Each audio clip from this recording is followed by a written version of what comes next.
into horrific mismanagement, that borderline bewildering incompetence, and then I fought in those fires.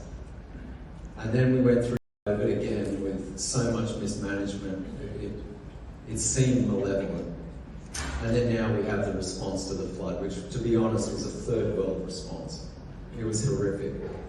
To the people who spoke earlier, that ended up not even being part of a government system and saying we're just going to do it ourselves, our community can be strong, we're going to get together and we'll rescue people, we'll feed these animals. I just thank you from the bottom of my heart. The amount of people I've met that have been rescued by these people was just mind-blowing. Where was the government in all of this? We're going to have a review, a commission inquiry. We've had 118 of these in 100 years, and I don't know what's changed. I can't see any major policy change in all of that time. So what are we going to get out of this one?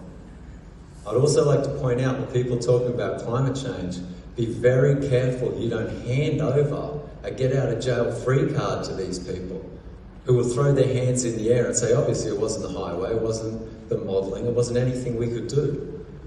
And just to know a little bit about my background, I was the manager of geodetic and cadastral integrity for that highway construction. And I've also represented landholders against the RMS and against other public authorities for the failure of modelling in infrastructure. This isn't my first rodeo in this. But there are things that are being talked about that are very, very problematic. To blame it on climate change when what it was caused by was a cool air mass over Antarctica, because East Antarctica is cooling, that raised at about the 500 hectopascal mark, which is about 5 kilometres altitude, came across a cool Australia continent, one of the coolest summers on record, no 40-degree days. It ended up out over the water, and that lowers the rate of precipitation, and we get more rain.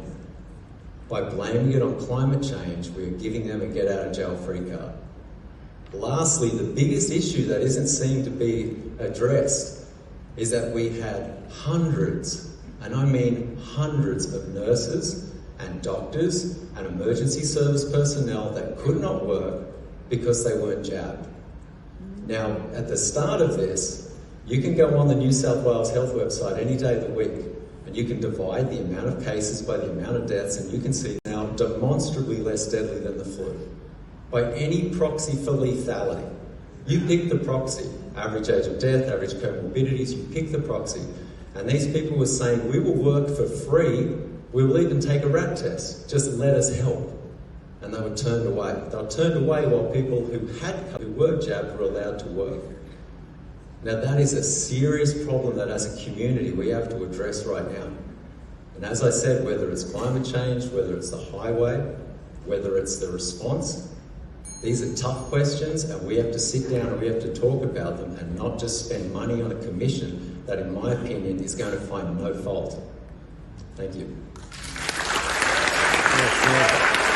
Well done. Legend.